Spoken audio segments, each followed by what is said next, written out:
sé quién quieras ser hace referencia a que a pesar de que hay un montón de cosas influyéndote día a día, al final eres tú la persona que tiene que decidir, porque si eliges dependiendo de lo que los demás quieran de ti, te transformarás en esas personas. Mientras tanto, no serás tú mismo. Si quieres escoger tú, debes ser consciente de todo lo que puede remediar y lo que envuelva a tu persona. Y al final del día es lo que debes hacer si quieres formar una identidad, tomar tus propias decisiones. Mi respuesta para esto es que implica un desafío, implica abstraer el sujeto de la sociedad y mirarlo como un individuo que pese a que se ha formado con factores y fenómenos que ocurren a su alrededor, también tiene un pensamiento propio y unas características propias que debe descubrir a partir de esta pregunta. Esta pregunta le genera un desafío y le genera más cuestionamientos de su propio ser y cómo su ser interactúa con los demás.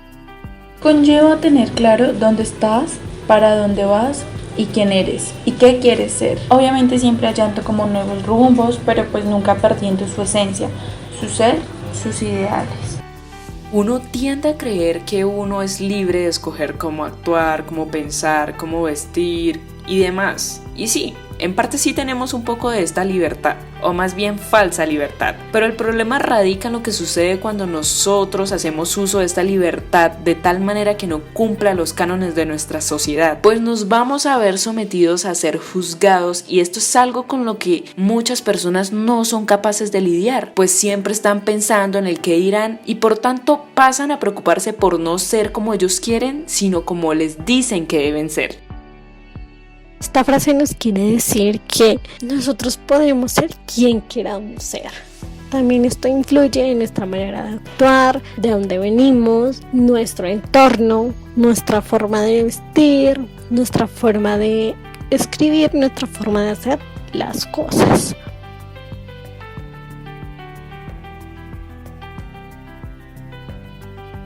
Los aspectos que contribuyen a una verdadera identidad, siento yo que se manejan dependiendo de lo que quieres y lo que debes hacer. Lo que quieres es partiendo de la base de aquello que te apasiona, que te gusta y por lo cual quieres luchar. Mientras tanto, lo que debe son las decisiones que tienes sí o sí que tomar para lograr aquello que quieres. Todo se maneja partiendo de lo que quieres y de lo consecuente que seas, partiendo de lo que deseas. Según la lectura, los aspectos que verdaderamente constituyen nuestra identidad son dos. Uno son los factores fenotípicos de nuestro entorno, es decir, todo lo que nos rodea, nuestras amistades, nuestro medio ambiente, la familia en la que nos criamos, todos esos factores externos a nosotros. Y otro es el factor propio nuestro, el factor del individuo, del cómo pensamos y cómo interpretamos e interactuamos con el entorno ya mencionado. Esto depende de agentes sociales, culturales, físicos y psicológicos, ideologías y hábitos de cada persona. Nuestras actividades, experiencias, representaciones culturales, agentes sociales, físicos, psicológicos, etc. dejan huellas corporales que forman parte de nuestra historia, dando como fruto nuestra identidad. Uno de los aspectos del legado de Erasmo es la familia, las amistades, nuestras relaciones, también nuestra autoestima. Estos factores los describe como actividades, experiencias, organizaciones sociales, respectivamente culturales, historias y cosas que hemos vivido durante nuestro crecer.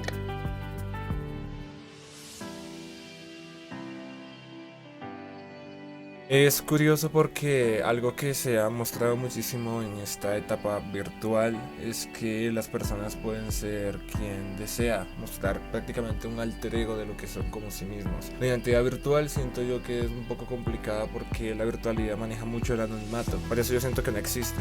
Cada persona puede ser lo que enseña, es muy volátil, no es muy precisa, especialmente porque la gente siempre tiende a mostrar alter egos o personas más interesantes o más eufóricas o mucho más, ¿cómo podría decirlo?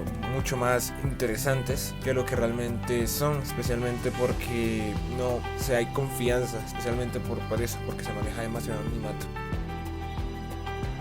Con respecto a la pregunta cómo ha sido mi experiencia frente a la definición de una entidad virtual y qué entiendo por este concepto, quiero decir que la lectura me ayudó, puesto que yo pensaba que la identidad virtual era algo falso, básico o superficial, ya que, como en ella misma lo decía, uno al entrar a una red básicamente va en busca de un objetivo y cuando lo consigue, pues eso es todo. Sin embargo, como en la misma lectura lo dice, creo que la diferencia está en la constancia. Cuando uno ve que se repite en el tiempo la visita a cierta página, la búsqueda de ciertos videos, de ciertas cosas, de cierta música, uno ve que esa constancia es lo que va haciendo un patrón de identidad que nos puede identificar en el mundo virtual y en las redes sociales. Muchas veces, por dejarme llevar por toda esta ola de la tecnología y las redes sociales, me han servido para, uno, conocer cosas que me llaman la atención y pues conocer cosas que no sabía que me gustaban. De cierta manera me enriquecieron y por otro lado, en ocasiones me dejó llevar por los comentarios de otros, por las ideologías, por lo que a ellos les parece bien y todo por ser aceptado en una forma de pensar de otra persona. La identidad virtual es una identidad que yo conscientemente decido vender en internet. Las actuaciones que llevamos a cabo con nuestra identidad virtual suelen ser poco o nada acordes con las que realizamos con nuestra identidad real. En cuanto a mi experiencia con la identidad virtual, creo que a muchas personas nos ha pasado que hemos visto que ciertas personas tratan de reflejar ciertas cualidades de ellas en sus redes sociales y cuando vamos a ver a las personas en la vida real nos damos cuenta de que no son para nada iguales a lo que reflejan en sus redes sociales y tristemente nos llevamos una desilusión ante esas personas. Bueno, en este caso mi experiencia ha sido el poder identificarme otra vez con un entorno distinto, poder socializar, entablar esas relaciones con otras personas por medio de estos métodos virtuales. La forma de adaptarme, aprender de una manera virtual, también el poder ser aún más autónomo de mi aprendizaje, el poder buscar soluciones para mí.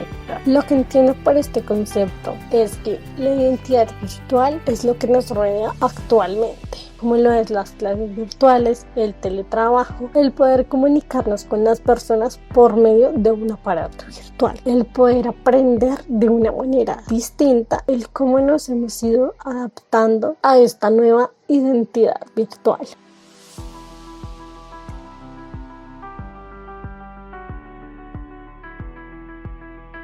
Claro, es como lo más preciso. La autonomía es prácticamente la libertad que tienes para tomar tus decisiones, pero también ser consecuentes de las mismas. Y es sumamente necesario para que las personas puedan llegar a tener una identidad, especialmente. Y la independencia es algo que todos necesitamos al final del día. Y cuando sea necesario, se necesita una edad y ser muy consciente de demasiadas cosas, pero en sí es como una meta, la libertad de independencia prácticamente.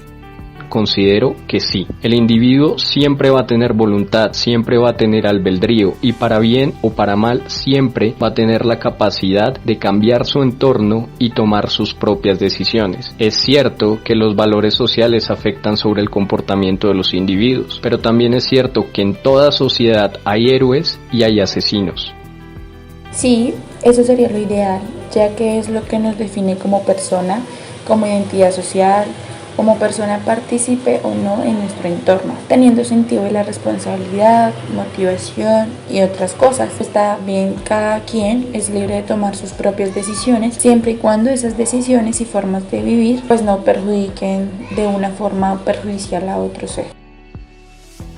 El individuo, claro que puede preservar su autonomía personal, la realización de sus propios valores, su independencia y su libertad como elementos fundamentales de su identidad, pero este no suele preservar esto de una manera completamente autónoma, pues esto está relacionado con el ser como tú quieras ser, pero con sus respectivas implicaciones. Entonces, se crea una paradoja que se produce por medio de un doble proceso de conversión de los procesos sociales en procesos psicológicos y de la transformación de los derechos en obligaciones.